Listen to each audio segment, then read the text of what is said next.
नमस्कार, सिटी न्यूजच्या बातमीपत्रात प्रेक्षकांचं मनपूर्वक स्वागत। आज दिनांक 3 मार्च 2021 वार बुधवार, तिथी पंचमी, विक्रम संवत 2077 प्रमाणी, शके संवत 1942 शर्वरी, कृष्ण पक्ष अमंता महिना माघ, पूर्णिमांत महिना फाल्गुन, चंद्र राशी तुला, सूर्य राशी कुंभ। बातमीपत्राची सुरुवात करूया सुविचार मालेने। परमेश्वराची कृपा होते, पण श्रद्धा आणि सबुरी हे दोन गुण असतील तेव्हाच। आजचा सुविचार आपण बघितला, आता बघूया बातमीपत्रातील ठळक बातम्या।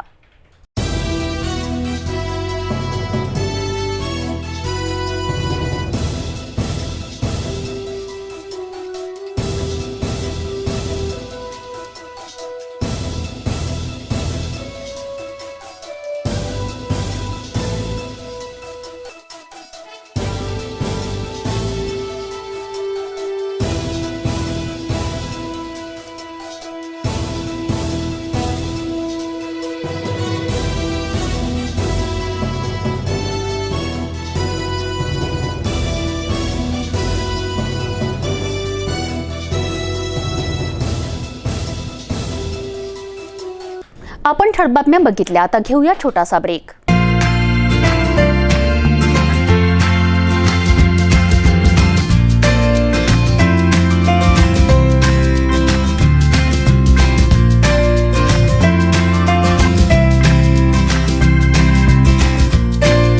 संपूर्ण लग्न बसता आराधना जवाहर रोड अमरावती।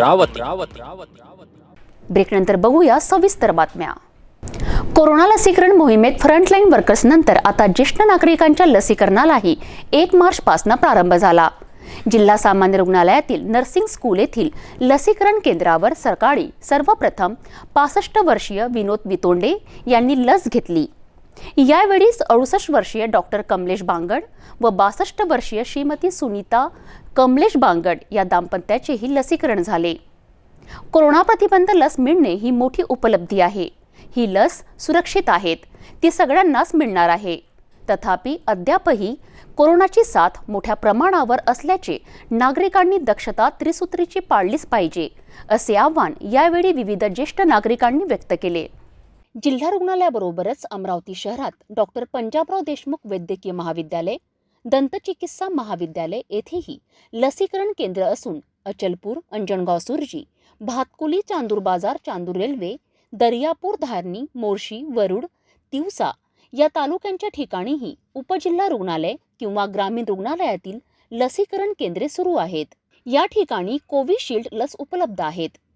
इरविनमधील एका बूथवर कोवॅक्सिन लसही देण्यात येत आहे, अशी माहिती जिल्हा लसीकरण अधिकारी डॉक्टर दीपक करंजीकर यांनी दिली। ज्येष्ठांना लसीकरणासाठी कोविन ॲपवर नोंदणी करता येते। त्याचप्रमाणे सेतू केंद्रावरही नोंदणीची सुविधा उपलब्ध करून देण्यात येत आहे। या दरम्यान ज्येष्ठ नागरिकांची अचूक माहिती प्राप्त होऊन लसीकरण गतीने व्हावे यासाठी आशा स्वयंसेवकांकडून माहिती संकलन करण्यात येत असल्याचे, त्याचप्रमाणे लसीकरणाची वेळ ही सकाळी 10 ते सायंकाळी 5 पर्यंत राहणार आहे। जिल्हा सामान्य रुग्णालयातील नर्सिंग स्कूल येथील लसीकरण केंद्रावर दररोज 50 व्यक्तींना लसीकरण करण्यात येणार आहे। 9 मार्च पर्यंत नागरिकांची नोंदणी इथे झाली असल्याचे जिल्हा आरोग्य अधिकारी डॉक्टर दिलीप रणमले यांनी सांगितले। कोरोना चाचणीचे अहवाल गतीने मिळण्यासाठी संत गाडगेबाबा अमरावती विद्यापीठाच्या प्रयोगशाळेत नवी यंत्रणा कार्यान्वित करण्यात आली असून त्यामुळे या लॅबकडून आता दिवसाला 1700 अहवाल मिळणार आहेत। आरोग्य यंत्रणेला अहवाल वेळेत करण्यासाठी स्वतंत्र सॉफ्टवेअरही विकसित करण्यात आले आहे। जिल्हाधिकारी शैलेश नवाल यांनी आज सकाळी लॅबची पाहणी व तज्ज्ञांशी चर्चा केली। कोरोना साथीच्या प्रतिबंधासाठी स्थानिक पातळीवर अहवाल देणारी प्रयोगशाळा असावी म्हणून 10 महिन्यांपूर्वी संत गाडगेबाबा अमरावती विद्यापीठात लॅब सुरू करण्यात आली। पालकमंत्री ॲडव्होकेट यशोमती ठाकूर यांनी त्यासाठी पाठपुरावा करून निधी मिळवून दिला। सुरुवातीच्या काळात या लॅबमध्ये दिवसाला 100 नमुने तपासले जात होते, मात्र साथीचा प्रादुर्भाव लक्षात घेता ही क्षमता वाढ करत 1000 पर्यंत नेण्यात आली। या दरम्यान पीडीएमसी रुग्णालयातही चाचण्यांची सुविधा झाली। अहवाल तत्काळ मिळून रुग्णांना वेळेत उपचार मिळून शक्य झाले।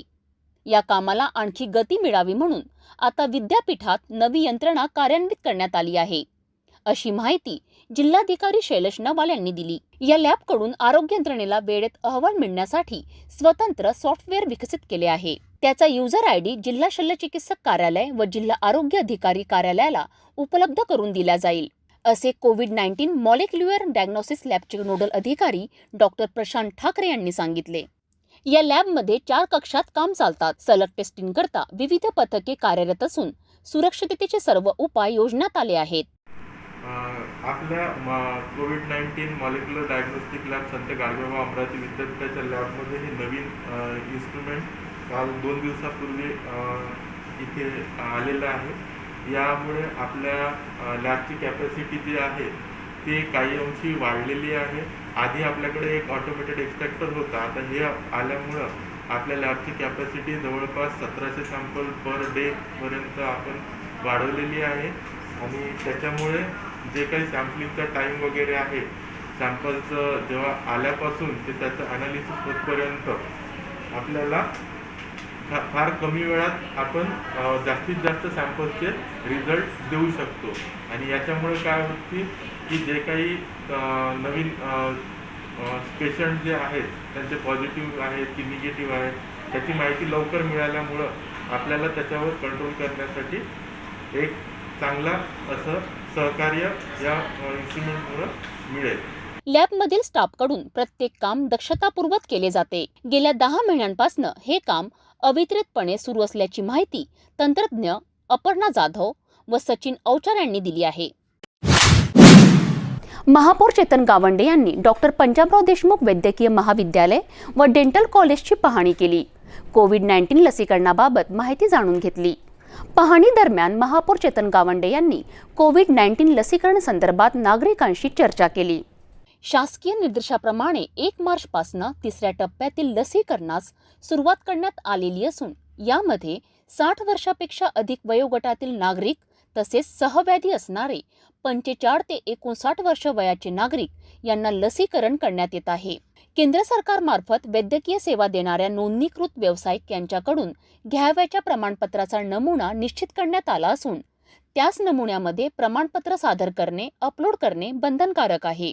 3ऱ्या टप्प्यातील लाभार्थ्यांची नोंदणी करताना ओपन स्लॉटमध्ये लाभार्थी स्वतःचा मोबाईल नंबर cowin.gov.in या वेबसाईटवर भरून त्यावरून येणाऱ्या OTP नुसार स्वतःची नोंदणी करून घेऊन लसीकरण सत्राची वेळ व दिनांक स्वतः निश्चित करू शकतात। त्याचप्रमाणे रिझर्व्ड स्लॉटमध्ये ज्या लाभार्थ्यांना स्वतःहून नोंदणी करणे शक्य नाही असे लाभार्थी अमरावती महानगरपालिकेने स्थापित केलेल्या बूथवर स्वतः जाऊन आपली नोंदणी करून लस घेऊ शकतात। यावेळी बूथकरिता निश्चित केलेल्या क्षमतेनुसार लस देण्यात येईल। अमरावती महानगरपालिकेच्या डेंटल कॉलेज व PDMC या रुग्णालयात कोविड-19 लसीकरणाच्या 3ऱ्या टप्प्याला सुरुवात झाली असून याशिवाय प्रधानमंत्री जन आरोग्य योजनेमध्ये नोंदणीकृत रुग्णालय, केंद्र सरकारच्या आरोग्य योजनेमध्ये नोंदणीकृत रुग्णालय तसेच राज्य शासनाच्या आरोग्य विमा योजनेमध्ये नोंदणीकृत रुग्णालय अशा योजनांमध्ये नोंदणीकृत असलेल्या 8 खासगी रुग्णालय सेंटर या ठिकाणी ज्या रुग्णालयात शासकीय निकषानुसार जागा, लस साठवणुकीची सोय, लस देण्याकरिता आवश्यक परिचारिका व इतर मनुष्यबळ असल्यास या ठिकाणी कोविड-19 लसीकरण सेंटर निश्चित करण्यात येऊन टप्प्याटप्प्याने या रुग्णालयांमध्ये लसीकरण सुरू करण्यात येणार आहे। लसीकरणासाठी 60 वर्षावरील नागरिकांनी आधार कार्ड, पॅन कार्ड, कार्यालयीन निवडणूक ओळखपत्र इत्यादी वयाबाबतच्या योग्य पुराव्याची कागदपत्रे सादर करणे आवश्यक आहे। अमरावती महानगरपालिकेच्या रुग्णालयात प्रत्येक लाभार्थ्याला प्रत्येक डोस मोफत देण्यात येईल। त्याचप्रमाणे केंद्र व राज्य शासनाच्या मार्गदर्शक सूचनांनुसार प्रधानमंत्री जन आरोग्य योजनेमध्ये नोंदणीकृत रुग्णालय, CVC नोंदणीकृत रुग्णालय या ठिकाणी लाभार्थ्यांना लस घेण्यासाठी प्रति लाभार्थी ₹250 प्रति डोस शुल्क आकारण्यात येईल। लाभार्थ्याने पहिला डोस घेतल्यानंतर 28 दिवस ते 42 दिवस या अंतराने दुसरा डोस घेणे बंधनकारक आहे। 42 दिवसानंतर पोर्टर मार्फत दुसरा डोस घेता येत नाही, याची नागरिकांनी नोंद घ्यावयाची आहे। नागरिकांनी या लसीकरणाचा लाभ घ्यावा असे आवाहन महापौर चेतन गावंडे यांनी केले आहे। मसानगंज परिसरातील टायर गोदामाला मंगळवारी उशिरा रात्री भीषण आग लागली। या आगीत हजारोचे टायर जळून खाक झाले आहेत। रामकिसन अहिरवार हे टायर विक्रीचा व्यवसाय करत असून यांचे मसानगंज परिसरातील शाळेजवळ टायरचे गोडाऊन अनेक वर्षांपासून आहेत. काही समाजकंटक त्यांच्या व्यवसायावर नुकसान करण्याच्या उद्देशाने त्यांच्या टायरला जाणीवपूर्वक आग लावत असल्याचा अहिरवार यांचा आरोप आहे. यापूर्वी सुद्धा 2दा अहिरवार यांच्या टायरला अज्ञात व्यक्तींनी आग लावल्याची घटना घडली.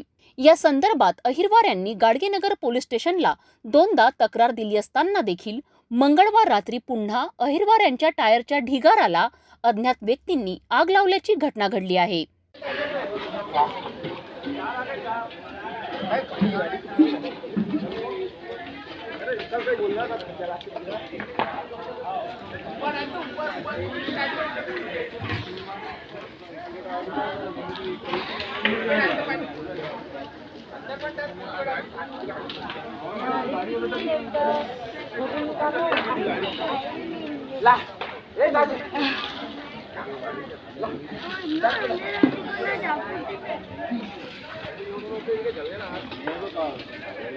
या परिसरातील नागरिक व अग्निशामक विभागाच्या मदतीने ही आग विझवण्यात आली. मात्र हजारो रुपयांचे टायर या आगीत जळून खाक झाले आहे. रात के 2:45 लगी है यार। तीसरी बार लगी हुई है। तीसरी बार आग लग गई। इसके पहले भी कंप्लेंट करा मैंने पुलिस वालों को, तो उन्होंने कैद नहीं करे उसको। जो जगहों पे आप माल रख रहे हैं, ये जगह महानगर पालिका की आपकी है कि किसकी? नगर पालिका की जगह है। नगर पालिका की। हमारे पास जगह नहीं है, इसलिए हमने यहाँ थोड़ा थोड़ा माल ला के रखते हैं और बंदू यहाँ से काट के भेज देते बाहर का। 2-3 बार हमने पुलिस कंप्लेंट भी करे तो पुलिस वाले ने भी कुछ नहीं बोले। अभी जो कंप्लेंट करके आए तो पुलिस वाले तो आए ही नहीं, अभी तक कुछ भी कार्रवाई नहीं करे हमने। तुमको शक किसके ऊपर? बोलते हमको तुम कैमरा चेक करो, बोलते जिसके आजू बाजू कैमरा लगा कुछ। अब हम चेक करने कहाँ जाएंगे? किसके घर में यहाँ लगेगा कैमरे? अभी जैसे यहाँ किसी के घर में लगेंगे आजू बाजू, अब हम किसके यहाँ चेक करने जाएंगे? किसके यहाँ कैमरा लगे नहीं लगे अब अपने को क्या मालूम। आपको इस पर शक है कि किस पे यहाँ पर किस पे शक करेंगे? बिगड़ देंगे, किसी को बोल भी नहीं सकते ना। बात तो यही है, ये 3 चक्कर हो गए ना आग लगते लगते। कितना नुकसान हो रहा है हमारा। सब किसको बोले बिगड़ देखे। अब ये पूरा पेट्रोल डाल के चलाया गया था, ऐसे ना तो टायर में आग थोड़ी लगती है। टायर में ऐसी आग नहीं लगती है। कोई ना कोई कर रहा है, ये कोई करवा रहा, पैसे दे के करवा रहा है। ये माल जल गया, चलो ठीक है भाई, किसी की जान चली गई तो पैसे में किसी की जान चले गई, किसी का घर द्वार जल गया। हमको इतने लखपति तो है नहीं, किसी की भरपाई करके कहाँ से देंगे हम? गरीब आदमी है। गरीब आदमी हम ये अपना टायर का धंधा कर रहे हैं। मेरी 3 लड़की है, कैसे भी अपना घर द्वार चला रहे, 2 पैसे कमा के। इन लोगों को ऐसा कर रहे हैं, ऐसे जलपना के मारे में ऐसा कर रहे हैं। या घटनेची माहिती उपमहापौर कुसुम साहू यांना मिळाली असता त्यांनी घटनास्थळी जाऊन पाहणी केली व परिवाराला सांत्वना देत पोलिसांनी या घटनेची कसून चौकशी करण्याची मागणी देखील केली आहे. उपमहापौर, मैं ये वार्ड की नगर सेविका हूँ और मैं रात को मैंने सुना कि भाई यहाँ अंगार लगी टायर में। यहाँ ऐसा 3 बार हो गया। 3 बार अंगार लगी इनके। एक बार घर में भी रविदास धर्मशाला है, वहाँ पर भी इनका घर जल गया था टायर की वजह से। और यहाँ पर भी 2 बार लग चुकी है अंगार। गरीब इंसान कैसे भी यहाँ पेट भरते हैं, तो अंगार कौन लगा के जाता है ये मालूम ही नहीं पड़ता उनको। टायर में ऐसे अंगार, और आजू बाजू वालों को भी हानि हो जाती ना। अब आजू बाजू वालों को रात को कुछ कहने, सब यहाँ पर आजू बाजू में लकड़ी के मकान है, इसकी ताल पत्रियाँ जल गई है, जान हानि हो गई तो कितनी आफत की बात है। और दूसरी बात है, गरीब इंसान कैसे भी बेचारे यहाँ पेट भरते हैं, अपने अपने घर को रहते हैं, अपने 10-20 टायर रखे रहते हैं, लाते अपने रोज के लाते, रोज के बेचते, अपने कमाते खाते हैं, तो उनका ऐसा नुकसान हो गया। अभी मैं महानगर पालिका में जाके पूछती हूँ इनके लिए कोई और सुविधा होंगी, वहाँ से इनको यानी कुछ मिलता है तो मैं पूरी कोशिश करूँगी इनके लिए। इनको बहुत कुछ मिल सकता है, पर क्या है इनने कोशिश करना चाहिए कि इनको अभी डब्बे मिली है। ऐसा नहीं कि अहर वालों को सब कुछ सुविधा रहती है, इनको पढ़ाई में सुविधा, सब बातों में सुविधा, पर बाकी ये नुकसान हो गया। मुझे भी अच्छा नहीं लग रहा है कि गरीब इंसान एक तो कोरोना के मारे है, कोरोना इनकी जान खा लेके पूरा साल चल गया और साल में 3 बार इनके घर को अंगार लग गई। तो अब इनने पुलिस कंप्लेंट करी। अब पुलिस कंप्लेंट का भी ऐसा है कि वो बोलते भाई तुम बताओ, और उनको भी बताएंगे जब भी मालूम पड़ेगा ना भाई किसने लगाया। वो तो शक के तौर पर ही करते ना वो तो महानगर पालिका से जो भी इनको यानी मदद मिलती है, मैं अभी जाती हूँ वहाँ पूछताछ करती हूँ जरा साहब लोगों से, जो मदद मिलेंगी तो मैं इनके लिए तैयार हूँ करने के लिए। ऐसा करके अपने शब्दों को विराम। अमरावती शहराबरोबरच बडनेरामध्ये देखील लॉकडाऊनचे काटेकोर पालन होत असल्याचे दिसून येत आहे. बडनेरा शहरामध्ये चौकात पोलिसांचा मोठा बंदोबस्त असून विनाकारण फिरणाऱ्यांवर पोलीस कारवाई करीत आहेत. राज्यात कोरोनाचा प्रादुर्भाव मोठ्या प्रमाणात वाढत असून विदर्भात सुद्धा कोरोनाने थैमान घातलेला आहे. अमरावती जिल्हा विदर्भात कोरोना रुग्णसंख्या झपाट्याने वाढत आहे. नागरिकांच्या सुरक्षेच्या दृष्टिकोनातून जिल्हाधिकारी शैलेश नवाल यांनी दिनांक 1 मार्च ते 8 मार्चपर्यंत लॉकडाऊन घोषित केलेला आहे. त्याचे पालन बडनेरा शहरात पोलीस व जिल्हा प्रशासनाच्या कर्तव्य तत्परतेमुळे होत आहे. विदर्भात अमरावती जिल्ह्यात कोरोना रुग्णांच्या संख्येत सारखी वाढ होत आहे. कोरोना आजाराची साखळी सोडण्याकरिता जिल्हाधिकारी शैलेश नवाल यांनी नागरिकांच्या सुरक्षेकरिता अमरावतीचे उपशहर बडनेरा येथे कडेकोट बंदोबस्त करण्यात आला असून चौकाचौकामध्ये राज्य सुरक्षा बल व पोलीस मोठ्या प्रमाणात तैनात असून नागरिक कोरोना प्रतिबंधक नियमाचे नियमित पालन करताना दिसून येत आहेत. सकाळी 9 ते 3 वाजेपर्यंत शहरातील अत्यावश्यक सेवा असलेले किराणा दुकान, दवाखाने, मेडिकल, दूध व्यवसाय, बँक व इतर अत्यावश्यक सेवा सोडून सर्व प्रतिष्ठाने बंद आहेत. तसेच रात्री सुद्धा सर्वत्र शुकशुकाट दिसून येत आहे. शहरातील चौकाचौकात मोठ्या प्रमाणात पोलीस बंदोबस्त करण्यात आलेला आहे. नागरिक या लॉकडाऊनला मोठ्या प्रमाणात प्रतिसाद देत असल्याचे बडनेरा पोलीस स्टेशनचे पोलीस निरीक्षक बबन पुसाटे यांनी सिटी न्यूज जवळ सांगितले. जिल्हाधिकारी शैलेश नवाल यांनी अमरावती जिल्ह्यात लॉकडाऊनचे आदेश दिलेले आहेत. या संदर्भात बडनेरा शहरातसुद्धा मोठ्या प्रमाणात लॉकडाऊनचं पालन केलं जात आहे आणि त्याच संदर्भात माझ्यासोबत आहे देखील बडनेरा येथील पोलीस निरीक्षक बबन पुसाटे सर, त्यांचीसुद्धा आपण प्रत्येक जाणून घेऊ. सर, या लॉकडाऊनच्या पिरियडमध्ये आपल्याला जो कारवाई करावी लागत आहे आणि जे आदेश दिले जिल्हाधिकाऱ्यांनी त्या संदर्भात आपल्याकडून कोणत्या प्रकारच्या कारवाया करण्यात येत आहेत? सर्व प्रकारची जी जीवनावश्यक वस्तूची दुकाने, किराणा आणि स्वस्त धान्य दुकान या व्यतिरिक्त इतर सर्व दुकाने बंद आहेत. बडनेरा शहरामध्ये मोठ्या प्रमाणात पोलीस बंदोबस्त लावण्यात आलेला आहे.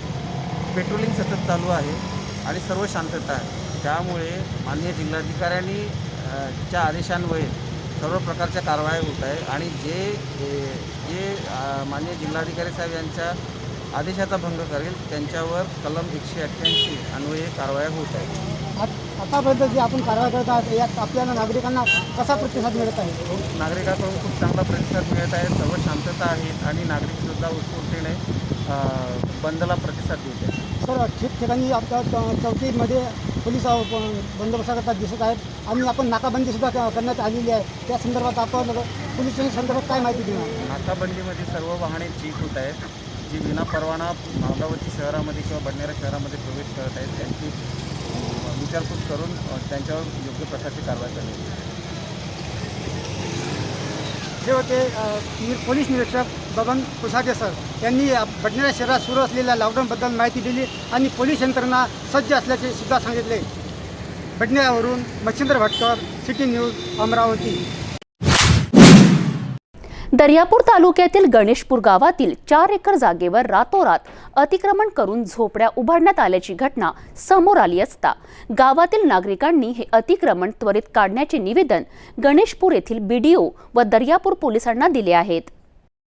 दर्यापूर तालुक्यातील गणेशपूर गावालगत असलेली 6 एकर शेती सरकारी असल्याने या ठिकाणी एक रम्य स्मशानभूमी व्हावी याकरिता आमदार बळवंत वानखडे यांनी आपल्या फंडातून 5 लाख रुपये टाकून स्मशानभूमीचे भूमिपूजन केले होते.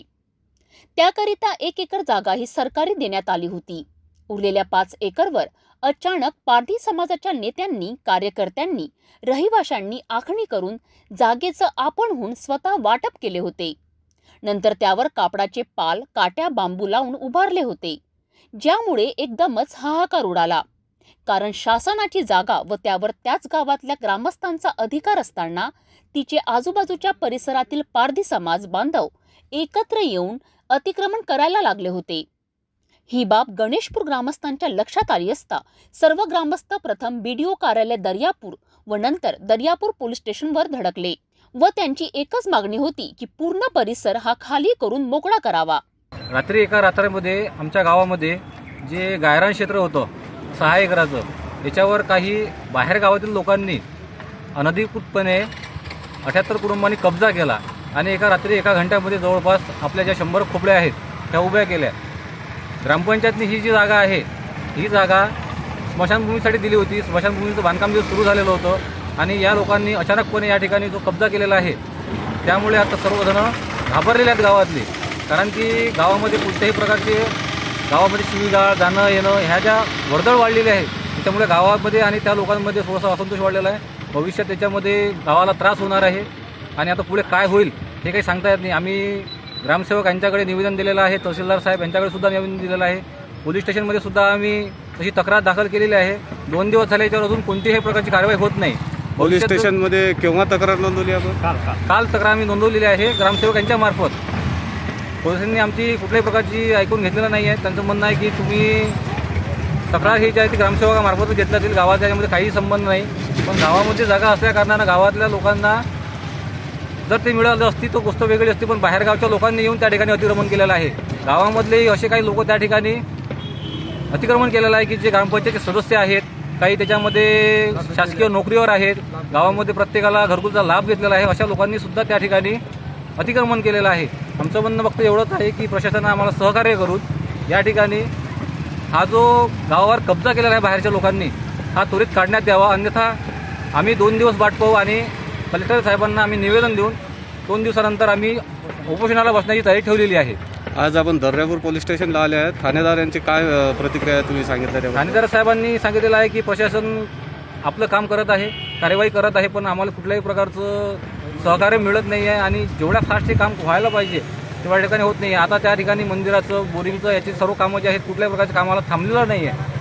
त्याकरिता तहसीलदार डॉक्टर योगेश देशमुख, ठाणेदार प्रमेश आत्राम, दर्यापूर गट विकास अधिकारी बाळासाहेब रायबोले हे अधिकारी एकत्र येऊन यांनी चर्चा केली व ग्रामसेवक निरंजन गायबोले यांना संबंधितांना त्वरित विनाविलंब जागा खाली करण्याचे आदेश देऊन विनाविलंब संबंधितांना नोटीस देण्यास सांगितल्या.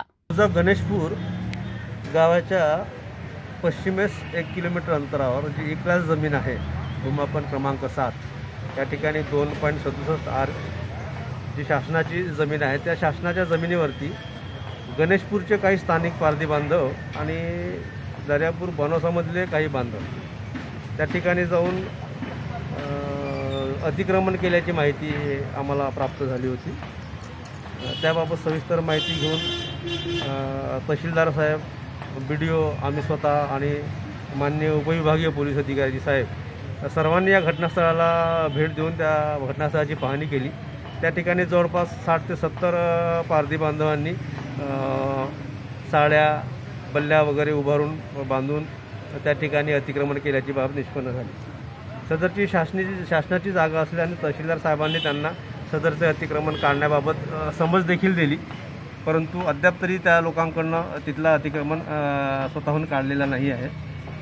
पुढे भविष्यात काही गावकऱ्यांत आणि त्या लोकांमध्ये भांडण वगैरे होऊ नये त्या दृष्टिकोनातून सर्व संबंधितांना पोलीस डिपार्टमेंटतर्फे नोटिसा पण देण्यात आलेल्या आहेत आणि त्यातल्या त्यात योग्य तो बंदोबस्त देखील गणेशपूरमध्ये ठेवण्यात आलेला आहे. जागा खाली झाल्याचा अहवाल तहसीलदार यांना देण्यात यावा असे बजावण्यात आले. ग्रामपंचायत गायवाडी अंतर्गत गणेशपूर येथे काही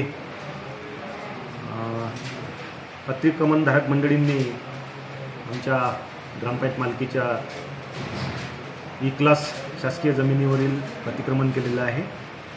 त्या संदर्भात काल मी, तहसीलदार साहेब, ठाणेदार साहेब मी तिघे त्या घटनास्थळी भेट दिली. ते जवळपास 78 लोकांनी अतिक्रमण त्या जमिनीवर केलेलं आहे.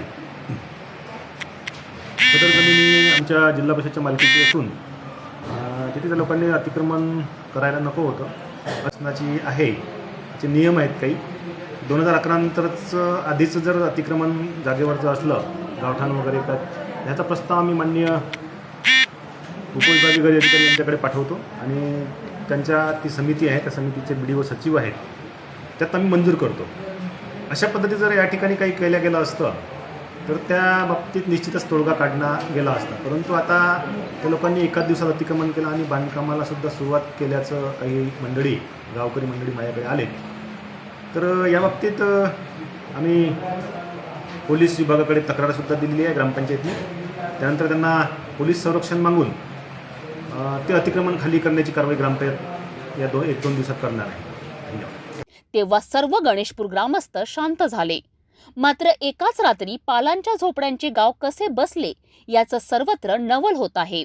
दर्यापूरहून सिटी न्यूज प्रतिनिधी सरजू बहुराशी. पंतप्रधान नरेंद्र मोदी यांनी शेतकऱ्यांना विक्री स्वातंत्र्य देण्याकरिता कृषी कायदे आणलेत आणि कृषी उत्पन्न बाजार समितीशिवाय शेतकऱ्यांना आपला शेतमाल विकण्याकरिता पर्याय उपलब्ध करून दिला आहे. पुण्यातील बावधतमधील युवा गोरख दगडे कृषी उत्पन्न बाजार समितीचा तज्ज्ञ संचालक त्यांनी बावधत परिसरात कोरोनाच्या काळात परिसरातील शेतकऱ्यांचा शेतमाल घरोघरी पोहोचविला. शेतकऱ्यांनाही आपल्या मालाचे पैसे मिळाले, ग्राहकांनाही भाजीपाला फळ मिळाली. हीच बाब लक्षात घेऊन गोरखनी बावधत मार्केट सुरू केले. किराणा रिटेल होलसेल सोबतच परिसरातील शेतकऱ्यांसाठी 10 गाडे मोफत राखून ठेवले. शेतकऱ्यांनी आपला माल घेऊन जावा व थेट ग्राहकांना विकावा यासाठी हक्काची जागा मिळवून दिली. गोरख दगडे विघे व त्यांच्या सहकाऱ्यांनी शेतकऱ्यांचा भाजीपाला फळे विक्रीकरिता ऑनलाईन प्लॅटफॉर्म सुद्धा उपलब्ध करून देण्याचा संकल्प केला आहे. तसेच या मंडीमध्ये शेतकऱ्यांना शौचालय स्नानगृह व्यवस्था सुद्धा केली आहे. बावधन कृषी मंडीचे उद्घाटन खास गिरीश बापट यांनी केले. भाजपाचे पदाधिकारी गोरख दगडे यांनी शेतकऱ्यांना उत्पन्न वाढवण्याच्या संकल्पनामध्ये योगदान दिल्याबद्दल भाजप किसान मोर्चाच्या वतीने अभिनंदन व मनपूर्वक शुभकामना दिल्यात. गॅस सिलेंडर आणि पेट्रोलच्या वाढत्या किमतीच्या निषेधार्थ राष्ट्रवादी महिला काँग्रेसने अनोखे आंदोलन करून पंतप्रधानांना स्पीड पोस्टच्या माध्यमातून शेणाच्या गौऱ्या पाठवण्यात आल्या आहेत. गेल्या काही महिन्यांपासून पेट्रोल आणि घरगुती गॅस सिलेंडर्सच्या किमतींमध्ये सातत्याने वाढ होत आहे. एकीकडे सरकार कोरोनाच्या वाढती परिस्थितीशी सामना करण्याचा प्रयत्न करीत आहेत, तर दुसरीकडे पेट्रोल आणि गॅस सिलेंडरच्या किमतींमध्ये सतत वाढत जाणं सरकारसाठी डोकेदुखी बनलं आहे. या दरम्यान महाराष्ट्रातील बुलढाणा जिल्ह्यात राष्ट्रवादी काँग्रेसने स्पीड पोस्टच्या माध्यमातून पंतप्रधानांना शेणाच्या गौऱ्या पाठवून वाढत्या किमतीचा निषेध केला आहे.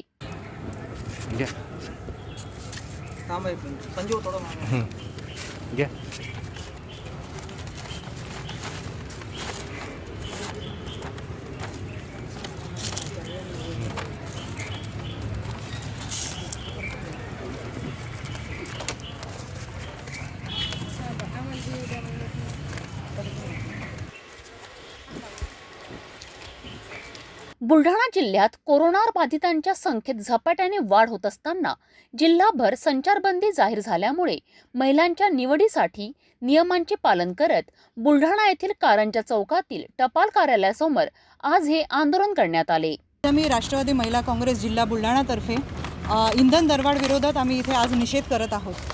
या निमित्ताने आम्ही निषेधार्थ आज आपले केंद्र सरकार नरेंद्र मोदी साहेब यांना आपण शेणाच्या गौऱ्या पाठवत आहोत, जेणेकरून त्यांना कळावं की सर्वसामान्यांचं कंबरडं हे कसं मोडत चाललं आहे या दरवाढीमुळे. जो घरगुती गॅस आहे हो अक्षरशः आपण जर मार्च महिन्याची पहिली तारीख बघितली तर 25 रुपयांनी वाढवलेला आहे. तर हे सर्वसामान्यांच्या खिशाला झळ पोचवणारी ही अशी दरवाढ आहे. मला असं वाटतं हे पार्सल पाठवल्याने मोदी साहेबांना कळेल की सर्वसामान्य जनता, गरीब जनता ही इंधन दरवाढीला कशी तोंड देत आहे. या पद्धतीने आमच्या ज्या रुपालीताई चाकणकर प्रदेशाध्यक्ष आहेत यांनी जे आवाहन केलं होतं त्यानिमित्ताने सगळ्या महाराष्ट्रात हे आंदोलन तर सुरूच आहे. याच्या विरुद्ध आम्ही आवाज उठवलेलाच आहोत. पण आपल्या बुलढाणा जिल्ह्यामध्ये संचारबंदी असल्याकारणाने आम्ही ते आंदोलन जरी करू शकत नसलो तरी विरोधातला आवाज हा शांत बसणार नाही आणि त्या उद्देशानेच आम्ही हे जे गौऱ्या आहेत शेणाच्या गौऱ्या त्या आपल्या केंद्र सरकारला पाठवत आहोत. बुलढाण्याहून सिटी न्यूज. कोरोना विषाणूवर कायमस्वरूपी मात करण्यासाठी लसीकरण करणे महत्त्वाचे आहे. पहिल्या 2 टप्प्यानंतर तिसऱ्या टप्प्यात 60 वर्षावरील व्यक्तींना लसीकरण करण्यात येत आहे. कोविडवर नियंत्रण मिळवण्यासाठी 60 वर्षावरील व्यक्तींनी लसीकरण करावे असे आवाहन जिल्हाधिकारी एस राणामूर्ती यांनी केले आहेत. पहिल्या 2 फळीतील लसीकरणानंतर तिसऱ्या फळीतील लसीकरण सुरू करण्यात आले आहे. यामध्ये 60 वर्षापेक्षा जास्त व्यक्तींना लस देण्यात येणार आहे. सर्व पात्र लाभार्थ्यांनी कोविन ॲपच्या संकेतस्थळावर नोंदणी करावी. त्याचप्रमाणे लसीकरण केंद्राच्या ठिकाणी सुद्धा नोंदणी सुरू राहणार आहे. नोंदणी केलेल्या लाभार्थ्यांना लघु संदेश पाठवण्यात येणार आहे. या संदेशामध्ये लसीकरण सत्राचे ठिकाण, दिनांक व वेळ याची माहिती देण्यात येणार आहे. लसीकरणासाठी जिल्ह्यात 13 शासकीय रुग्णालयांमध्ये व्यवस्था करण्यात आली असून त्यामध्ये प्रत्येक तालुक्यातील शासकीय रुग्णालय आहे. या ठिकाणी विनामूल्य लसीकरण करण्यात येणार आहे. तर अमृत हृदयालय व मेहत्रे हॉस्पिटल बुलढाणा, कोलते हॉस्पिटल मलकापूर व कोठारी हॉस्पिटल चिखली या 4 खासगी रुग्णालयांमध्ये 2 डोससाठी 500 रुपये आकारण्यात येणार आहे. भविष्यात आणखी हॉस्पिटल यामध्ये जोडण्यात येणार आहे. एक डोस 250 रुपयांना मिळणार आहे. तसेच प्राथमिक आरोग्य केंद्राच्या ठिकाणी सुद्धा लसीकरणाची व्यवस्था करण्यात येणार आहे. एका लसीकरण केंद्राला 100 व्यक्तींचे दैनंदिन उद्दिष्ट असणार आहे. त्याचप्रमाणे 45 ते 60 वर्षादरम्यान असलेल्या दुर्धर आजाराने ग्रस्त व्यक्तींना सुद्धा लसीकरण करण्यात येणार आहे. जिल्ह्यात सध्या 3615 बेड कोविड रुग्णांसाठी उपलब्ध आहेत. खासगी रुग्णालयांमध्ये लसीकरण सुरू असताना शासनाने निर्धारित केलेल्या दरापेक्षा अधिकचा दर घेतल्याचे समोर आल्यास किंवा तशी तक्रार आल्यास संबंधित रुग्णालय व्यवस्थापनावर कारवाई करण्यात येणार आहे. नागरिकांनी 250 रुपये प्रति डोस दर द्यावा असे आवाहन जिल्हाधिकारी यांनी यावेळी केले. जनजागृती वाढवण्यासाठी मीडिया सहकार्य करायचं, कारण ॲडिशनल कलेक्टर साहेब पण माझ्याकडे एक बातमीबद्दल एक व्हॉट्सअप फॉरवर्ड केलं. त्याच्यामध्ये स्पष्ट हे कोणत्या पद्धतीला हे कोविड आता स्प्रेड आहे असं एक बातमी आली. युवक आणि तरुण लोक त्यांच्यावर तेवढं दुष्परिणाम होणार नाही हे कोविडमुळे, पण महत्त्वाचा विषय त्यांना कॅरियर म्हणून त्यांची भूमिका आहे. ते बागला बिना मास्क फिरतात, त्यांना कोविड बाधित होणार, पण व्हायरस इन्फेक्ट झाल्यानंतर पण त्यांच्यावर काही दुष्परिणाम होणार नाही. पण त्यांचे परिवार सदस्य कोणी कोमॉर्बिड असताना किंवा त्यांना थोडा वया 50पेक्षा 60पेक्षा जास्त असताना त्यांना कोविड इन्फेक्शन झालं तर त्यांच्या लाईफमध्ये धोका निर्माण होणार. त्याच्यामुळे you have to publish information in such a manner that सर्व नागरिकांना जबाबदारी घेऊन हे कोविड विरुद्ध लढताना मूलभूत काळजी विषयामध्ये लक्ष देऊन पालन करण्यासाठी आवाहन करायचे. आणि लसबद्दल पण आता एक पत्रकार प्रश्न विचारले, लस घेतल्यानंतर पण कोविड इन्फेक्शन झालं म्हणून. ते लक्ष घेताना हे मूळ उद्देश टक्केवारी वाढताना समाजमध्ये सोसायटीमध्ये या कोविड विरुद्ध इम्युनिटी निर्माण होणार. त्याच्यामुळे आता लस घेतल्यानंतर पण काही वेळ इन्फेक्ट होण्यासाठी प्रॉबिलिटी आहे, ते पूर्णपणे नकार करू शकणार नाही. पण आता सध्या हे 10% लोकसंख्या लस घेतलेला आहे. आता 20, 30, 40, 50 तुम्ही बघितलं तर 50% लोकसंख्या लस घेतल्यानंतर इतर लोकांना पण इन्फेक्शन होणार नाही. That is the principle of immunisation. आणि पूर्णपणे हे कोविड एरॅडिकेट होणार आहे. त्याच्यामुळे ते लस घेणारे संख्या टक्केवारी थोडा जास्त येण्यापर्यंत हे इन्फेक्शन होण्यासाठी शक्यता आहे. सो लस घेण्यासाठी पण स्वइच्छाने येऊन घेण्यासाठी तुम्ही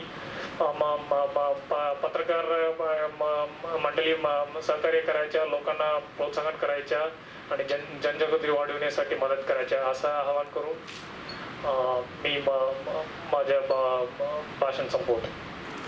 तर हे आपण ॲक्च्युली खूप महत्त्वाचं म्हणजे पब्लिक हेल्थ डिपार्टमेंटच्या दृष्टीने आहे, एकूणच सर्व जनतेच्या दृष्टीने हा खूप महत्त्वाचा टप्पा आहे.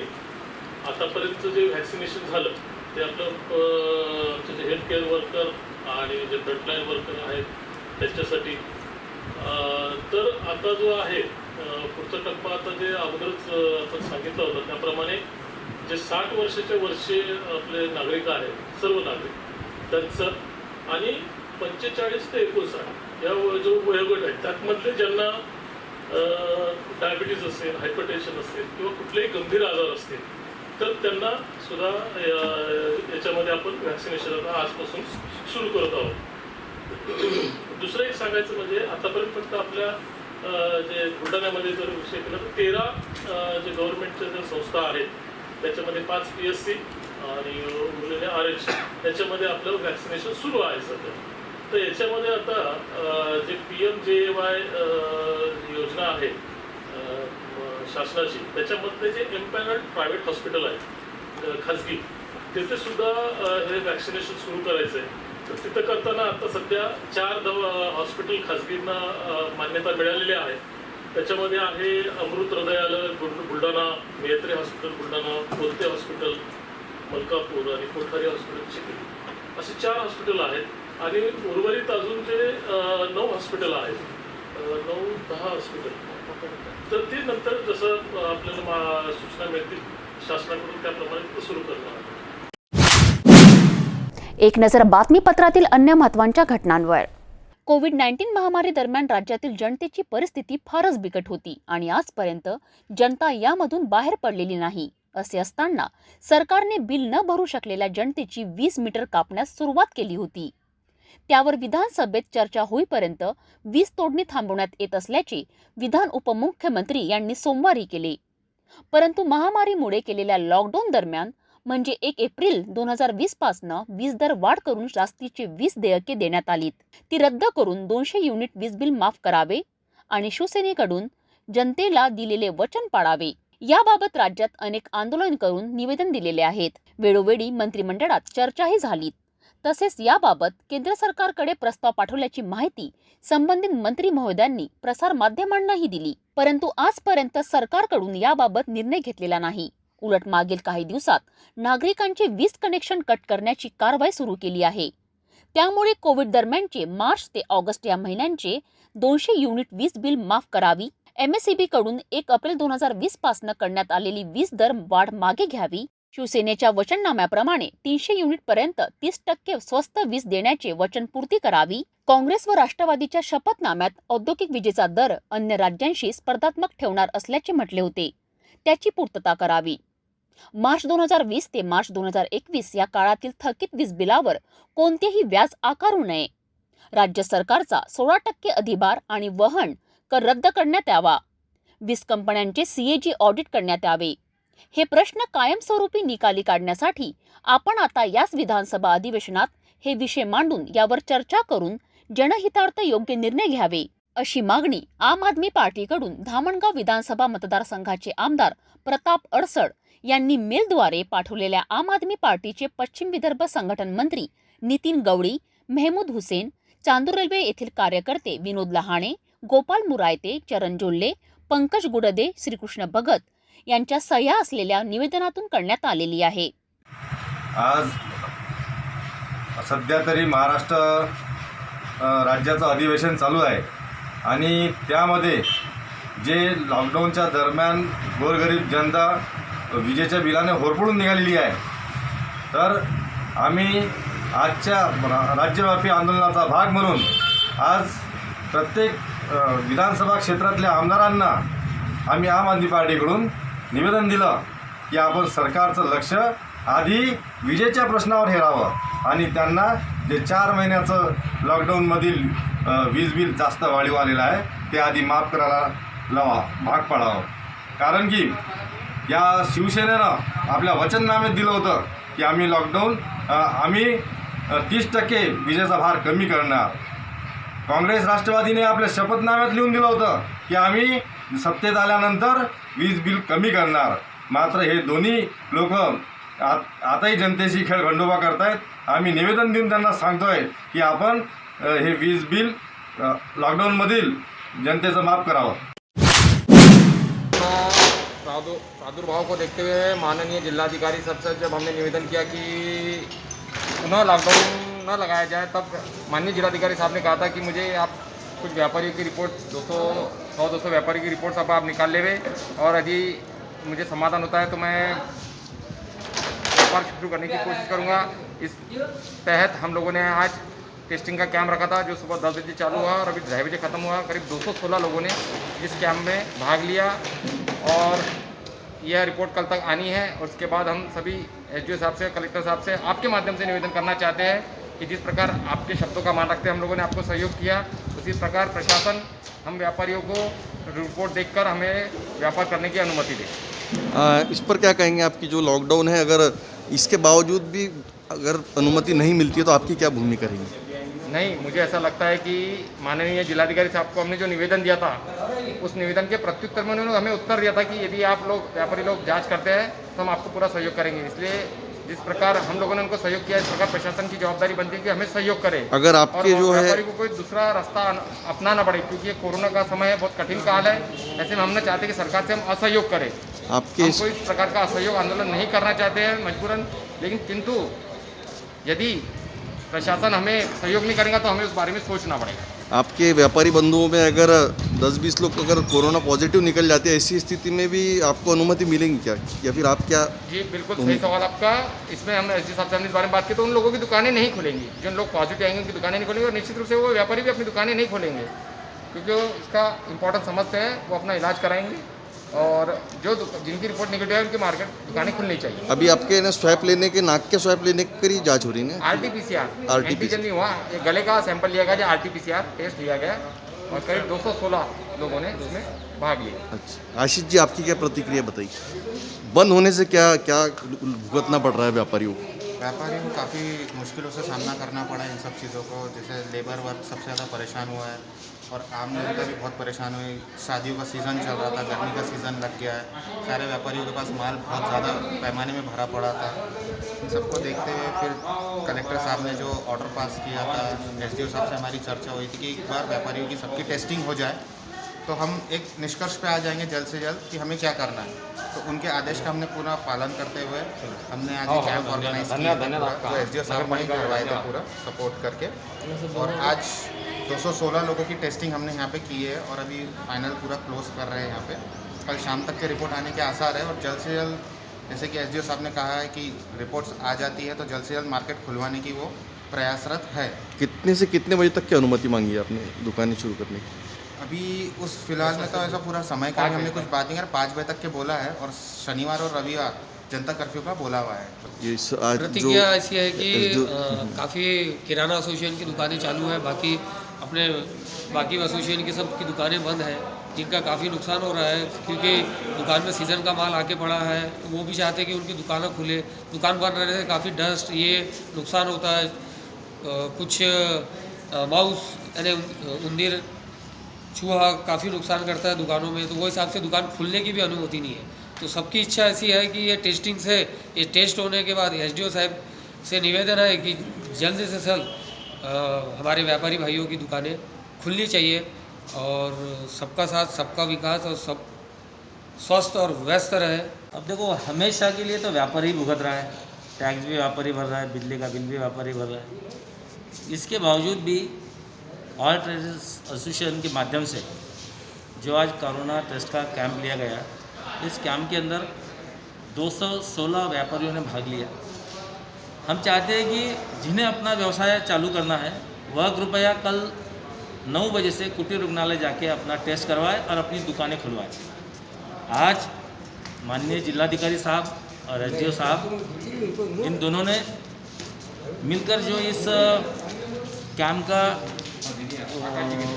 कैंप उपलब्ध करवाया है, इस माध्यम से जो टेस्ट हुआ है, तो व्यापारियों में एक उत्साह है कि जो व्यापारी नेगेटिव आ जाएंगे उनकी दुकानें खुल जाएंगी, और जिन्होंने टेस्ट नहीं करवाया है उनकी दुकानें बंद रहेंगी। इसलिए सभी व्यापारी भाइयों से निवेदन करता हूँ, उनसे विनती करता हूँ कि सभी ने अपना टेस्ट करवाएं और अपनी दुकानें खुलवाएं। धन्यवाद। आकाश जी क्या बोलेंगे आप? क्या आपकी प्रतिक्रिया, जो बंद है, बंद में व्यापारी क्या भुगत रहा है? आज यहाँ पर कोविड-19 के उपलक्ष्य में RT-PCR टेस्ट के लिए जो कैंप हमारी भावनाओं को मान रखते हुए अब संदीप कुमार अपार सर SDO साहब यहाँ पर उन्होंने कैंप का आयोजन किया था। उनका बोलना था कि हम व्यापारियों की डिमांड थी कि व्यापार को खुलना चाहिए, तो उन्होंने कलेक्टर साहब से बात करी। कलेक्टर साहब ने बोला कि हमारे व्यापारियों से कोई नाराज़ी नहीं है, लेकिन व्यापारी अगर टेस्ट करवाते हैं, अगर वो पॉजिटिव नहीं निकलते हैं तो हम उनके बारे में सोचेंगे, और जल्द से जल्द मार्केट खोलने के लिए हम कलेक्टर साहब को निवेदन करेंगे। ये बहुत अच्छी बात उन्होंने पॉजिटिवली हमारे लिए करी थी, और उसके हिसाब से उन्होंने इसका आयोजन किया था। और आज सुबह से हमारे सभी ऑल ट्रेडर्स एसोसिएशन के तरफ से सभी पदाधिकारी का यहाँ पर उपस्थित है। उन्होंने सभी को कॉल करके, व्यापारियों को बोल करके, बार बार कॉल करके, उनको बुला करके, उनके परिवार की सुरक्षा के लिए, उनकी सुरक्षा के लिए, उनके स्टाफ की सुरक्षा के लिए, और इस इस संसर्ग को बढ़ाने से रोकने के लिए जो टेस्ट का आयोजन यहाँ पर किया गया है उसका फ़ायदा सभी को मिले, उसके लिए ये कार्यक्रम यहाँ पे रखा गया था। टेस्ट का कार्यक्रम यहाँ पे लेने का रखा गया था, बहुत अच्छा हुआ इसमें और अच्छा प्रतिसाद व्यापारियों ने हमको दिया। लगभग आज 217 टेस्ट यहाँ पर आज पूरी RT-PCR के रूप में यहाँ पर हो चुकी है और ये सारी रिपोर्ट्स अभी अमरावती जाएगी। वहाँ से आने के बाद कल या परसों हमको यहाँ पर उसका टेस्ट मिलेगा। उसके बाद में पूरा पिक्चर क्लियर हो जाएगा कि भाई व्यापारियों के वजह से कोरोना मार्केट में फैलता क्या, ये बात सबको समझ में आ जाएगी। और बहुत अच्छी बात है, अगर ये चीज़ अगर होती है तो अपने व्यापारी भी अपने परिवार के साथ में सुरक्षित रह सकते हैं, खुद भी सुरक्षित रह सकते हैं, अपने परिवार को भी सुरक्षित रह सकते हैं। इसके लिए बहुत अच्छा आयोजन यहाँ पर हुआ है। आपका सभी का बहुत बहुत धन्यवाद। और ये यहाँ पर सर का मैं बहुत धन्यवाद व्यक्त करूँगा, सनी को अपार सर का, और यहाँ पर जो पूरा स्टाफ यहाँ पर अमरावती से आया हुआ है उनका भी हम यहाँ पर धन्यवाद व्यक्त करते हैं। और ऑल ट्रेडर्स एसोसिएशन की तरफ से मैं मेरे पूरे जितने भी साथी लोग यहाँ पर संस्थाओं के सभी साथी लोगों को भी धन्यवाद व्यक्त करता हूँ। उन्होंने बहुत अच्छा सपोर्ट हमको यहाँ पर दिया है और खुद स्वयं फुर्ती से आकर के यहाँ पर टेस्ट करवाई है। आम्ही टोटल 217 टेस्ट करण्यात आल्या आज। आणि किती व्यापारी उपस्थित, सकाळपासून किती वाजतापासून हे सुरू झालं? सकाळी 9:30 वाजतापासून सुरू झालं आहे। कुठची टीम आली, याच्यामध्ये कोण कोण सहभागी आहे? इथे HDS LSO आहे, TMO चे LSO आहे आणि PSC चे LSO आहेत, असे 3 LSO आहेत, उभार मॅडम आहेत आणि ढावळगावडीचे कर्मचारी आहेत अजून। एकूण असं आतापर्यंत जेव्हापासून हे कोरोनाचा प्रादुर्भाव झाला तेव्हापासून आतापर्यंत तुम्ही किती टेस्ट केलेले आहे? मी तर सतत मे महिन्यापासून सुरूच आहे माझ्या आतापर्यंत। तरी एक अंदाजे किती टेस्ट झाले तुमचे? तर आता ते तर प्रत्येक महिन्यात 1000 होऊन आले आहेत महिन्यात काय। अच्छा, त्यामुळे भरपूर झालं, त्याचा काही अंदाज नाही आहे। आपले कारण मागच्या मेपासून आम्ही करत आहे। सरकारकडून टीम आहे का ट्रेस म्हणून टेस्टिंग करणं महत्त्वाचं आहे। त्याच्यानंतर काही उपचार करता येते, घरी न राहता आपलं जर सिम्पटम असले तपासलेलं व्यवस्थित राहील। सामान्य लोकांना जे टेस्ट करायचं आहे, आता कोरोनाचं लस जे आहे ते 250 रुपयामध्ये येते आणि त्यांना टेस्ट करायचं, त्यांच्यासाठी सुविधा कशी आहे तालुक्यात? तालुक्यामध्ये जागोजागी कॅम्प सुरू आहे, आपले उपजिल्हा रुग्णालय आणि कुटीर रुग्णालय आता आपली या भवनमध्ये सुरू आहे। टेस्ट करणं गरजेचं आहे, कारण आता आपल्या वाढत्या ह्याच्यानुसार खूप पेशंट निघत आहे। टेस्ट कधी टेस्टिंग केलं आपण आणि आज आपल्याकडे आता जवळपास 214 RT-PCR केले आणि आतापर्यंत आपण 5 अँटीजन टेस्टिंग केलेले आहेत सध्या। म्हणजे व्यापाऱ्यांच्या दुकानं उघडायचे म्हणून प्रतिसाद मिळाला का? हां, प्रतिसाद मिळालेला आहे। आज आता आपल्याला बऱ्यापैकी टेस्ट झालेला। किती महिला पुरुष होते अंदाजे? महिला पुरुष किती होते व्यापाऱ्यांमध्ये? महिला वर्ग फारच कमी आहे, महिला 3 ते 4च आले आहेत, पण पुरुष वर्ग उरलेला सर्व पुरुष वर्ग। तो उनकी दुकानें खोलने की अनुमति इस शर्त पर दी जा रही है। अचलपुर के उपविभागीय अधिकारी संदीप अपार इनके द्वारा परतवाड़ा के कल्याण मंडपम में यह कोरोना की आज जांच की गई। करीब 217 व्यापारियों ने यहाँ पर अपने गले के स्वैब दिए हैं, जिसकी रिपोर्ट कल आने वाली है। जिन व्यापारियों के रिपोर्ट नेगेटिव आएंगे उनकी दुकानें खोलने की अनुमति प्रदान की जा रही है, जिनके पॉजिटिव आएंगे उनके प्रतिष्ठान बंद रहेंगे। कुल मिलाकर जुड़वा शहर में कहीं ना कहीं व्यापार खुलने की आस नज़र आ रही है। मजदूरों को काम मिलेगा, लोगों को काम मिलेगा। लोग घर में बैठकर परेशान हो चुके हैं। कोरोना की महामारी से तो नहीं, भुखमरी से मर जाएंगे, परेशानी से मर जाएंगे। आर्थिक रूप से टूट चुके हैं लोग। तो जल्द से जल्द जुड़वा शहर अचलपुर परतवाड़ा का मार्केट शुरू करने आज कोरोना की जांच यहाँ पर हुई। अमरावती की टीम ने यहाँ स्वैप ली, कल जिसकी रिपोर्ट आना बाकी है। मैं कैमरामैन मोनी के साथ नितेश किल्लेदार, सिटी न्यूज़, अमरावती, अचलपुर। एक नजर टाकूया अमरावतीच्या कोरोना रिपोर्टवर।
पुन्हा एकदा आजच्या ठळक बातम्या.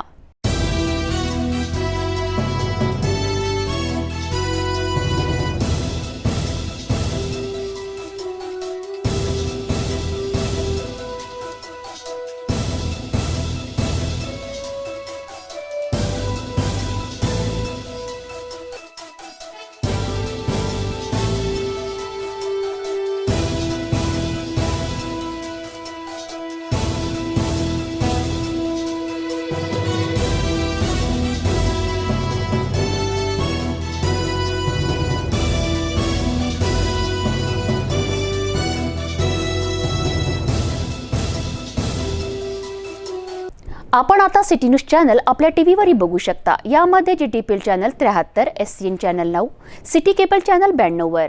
जर आपल्या टीव्हीवर सिटी न्यूज चॅनल दिसत नसेल तर आपण आपल्या केबल ऑपरेटरशी संपर्क करावे. आपण सिटी न्यूज केबलच्या व्यतिरिक्त यूट्यूब, फेसबुक, इंस्टाग्राम आणि ट्विटरवर बघू शकता. याकरिता सोशल मीडिया अकाउंट सबस्क्राईब करा, फॉलो करा, लाईक करा. यूट्यूब अकाउंट सबस्क्राईब करण्याकरिता सबस्क्राईब बटनाला क्लिक करा आणि बेल आयकॉन बटन दाबायला विसरू नका, कारण सर्वात आधी समाचार आपल्यापर्यंत पोहोचणार आहेत. तसेच सिटी न्यूजचे फेसबुक पेज लाईक करा, इंस्टाग्राम आणि ट्विटर हँडल फॉलो करा. आपण व्हॉट्सॲपवर सुद्धा सूचना देऊन न्यूज प्राप्त करू शकता. व्हॉट्सॲप नंबर खाली स्क्रीनवर येत आहे. हे बातमीपत्र एवढ्यावरच थांबूया. पुन्हा भेटूया नवीन घडामोडींसोबत.